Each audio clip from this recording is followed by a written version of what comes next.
messieurs, bonsoir. Au chapitre des mesures législatives et réglementaires sur les rapports du ministre de la Sécurité et de la Protection civile, le Conseil des ministres a adopté un projet de décret portant institution et réglementation de la carte nationale d'identité biométrique. B. Un projet de décret portant institution du passeport national. En vue d'assurer la libre circulation des personnes dans le contexte sécuritaire du Sahel, les chefs d'État des pays membres de la Confédération des États du Sahel ont décidé de l'harmonisation des spécifications techniques des documents de voyage et d'identité dans l'espace confédéral. À la suite de la validation des spécifications techniques harmonisées par les ministres chargés de la sécurité du Burkina Faso, du Mali et du Niger le 22 novembre 2024 à Bamako, le président de la Confédération des États du Sahel a institué par décision en date du 18 avril 2025 un document de voyage de la Confédération des États du Sahel dénommé e-passeport AES et une carte d'identité de la Confédération des États du Sahel dénommée carte d'identité biométrique AES. Les documents de voyage et d'identité AES sont conformes aux normes de l'Organisation de l'aviation civile internationale en matière de documents d'identité et de voyage.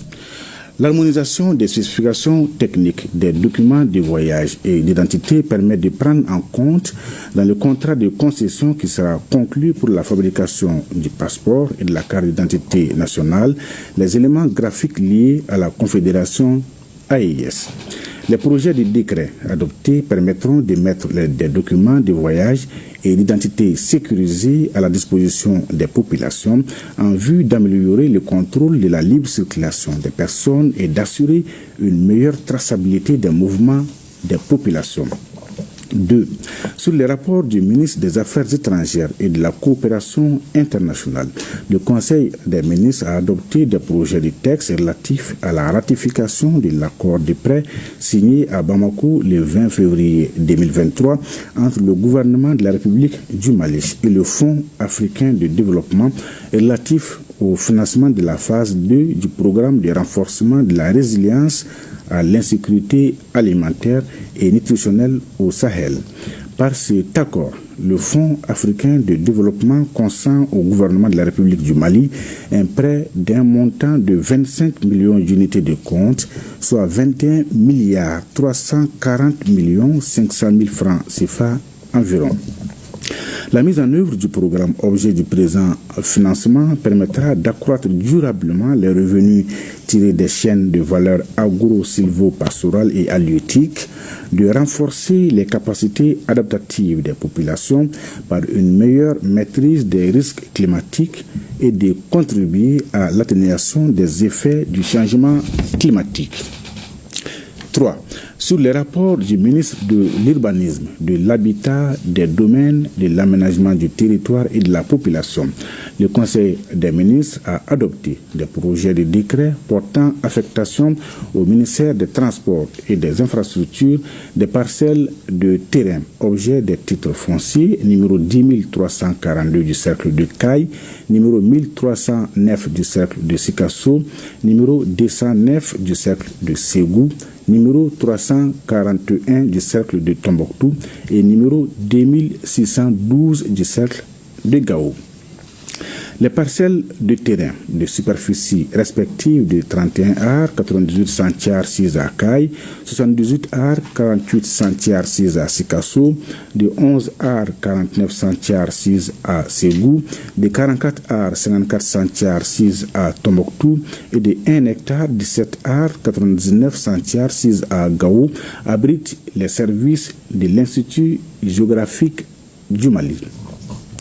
Au chapitre des mesures individuelles, le Conseil des ministres a procédé à des nominations. La liste nominative des intéressés est disponible sur le site web du secrétariat général du gouvernement www.sdg-mali.ml et dans le journal L'Essor. Au chapitre des communications, 1. Sur le rapport du ministre du Travail, de la fonction publique et du dialogue social, le Conseil des ministres a pris acte d'une communication écrite relative au document des politiques nationales de sécurité et santé au travail et son plan d'action 2025-2029. La sécurité et santé au travail est considérée comme un droit humain fondamental, un facteur d'amélioration des conditions de travail permettant de stimuler la compétitivité des entreprises et celle de l'économie nationale.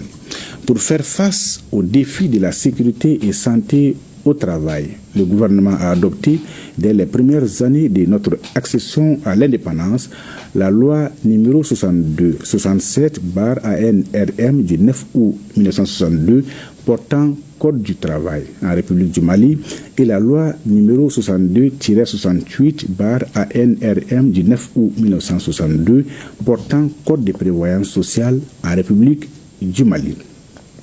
L'application de ces textes a permis de réduire les taux des accidents du travail et maladies professionnelles et d'améliorer leur prise en charge. Cependant, plusieurs facteurs, dont les progrès technologiques, ont progressivement transformé le monde du travail en favorisant l'émergence de nouveaux risques tout en cristallisant les risques existants.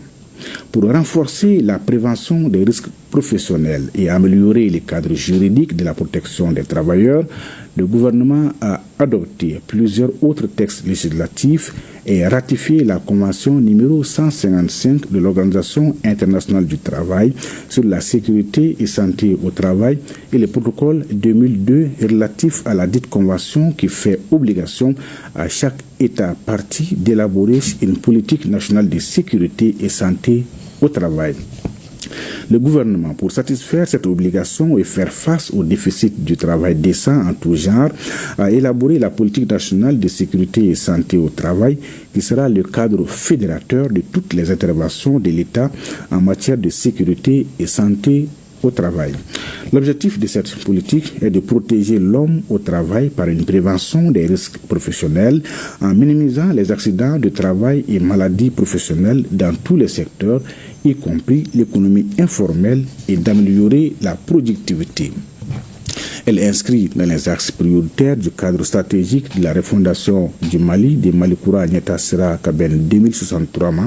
de la stratégie nationale pour l'émergence et le développement durable 2024-2033 et du programme de promotion du travail décent.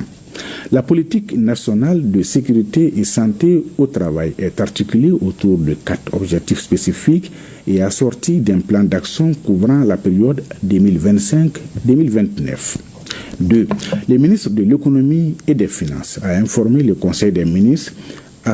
des conclusions de la réunion des ministres chargés du secteur des assurances des États membres de la Confédération interafricaine des marchés d'assurance tenue le 10 juillet 2025 à Lomé, au Togo.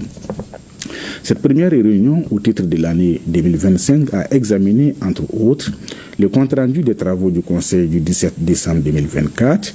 l'état d'exécution des décisions et recommandations des précédents conseils, le compte-rendu des travaux du comité des experts au titre de l'exercice 2024.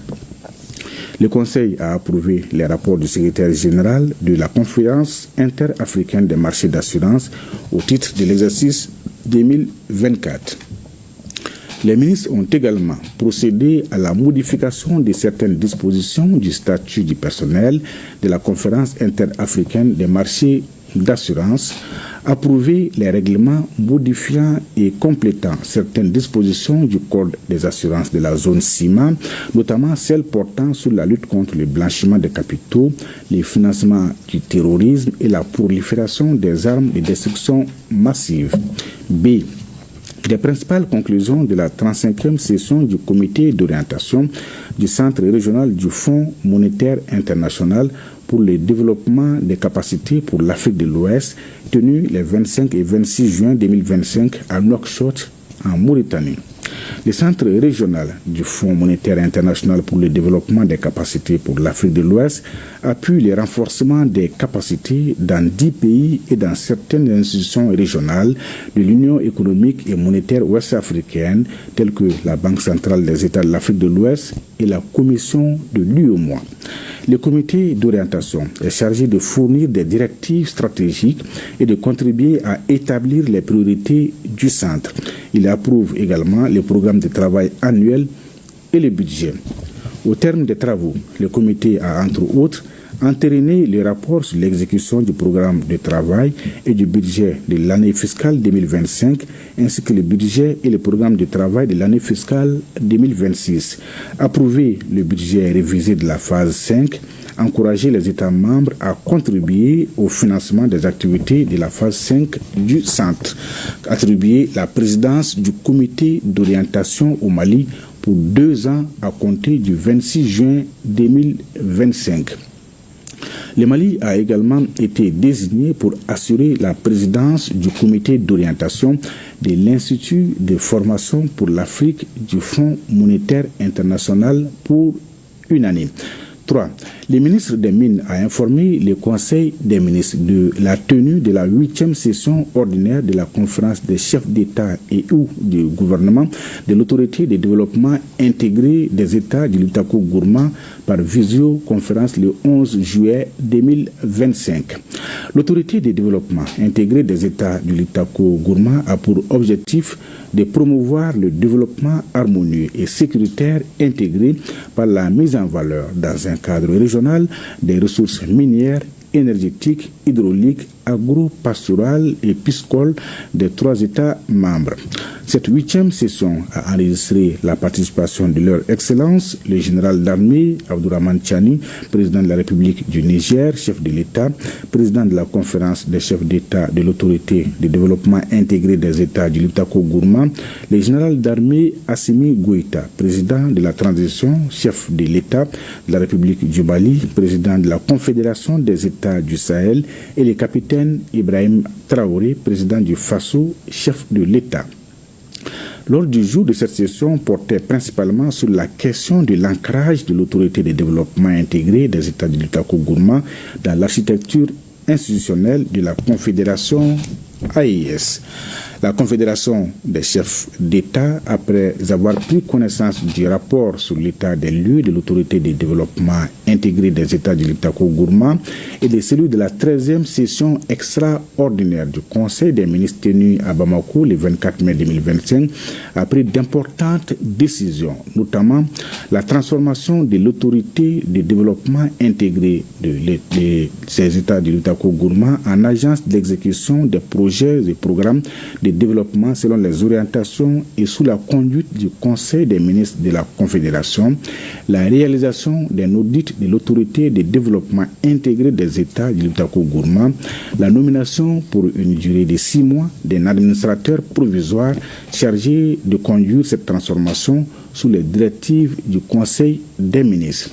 Au cours de la conférence, le président de la transition, chef de l'État, a affirmé que la transformation de l'autorité de développement intégré des États du Lutako-Gourma en agence d'exécution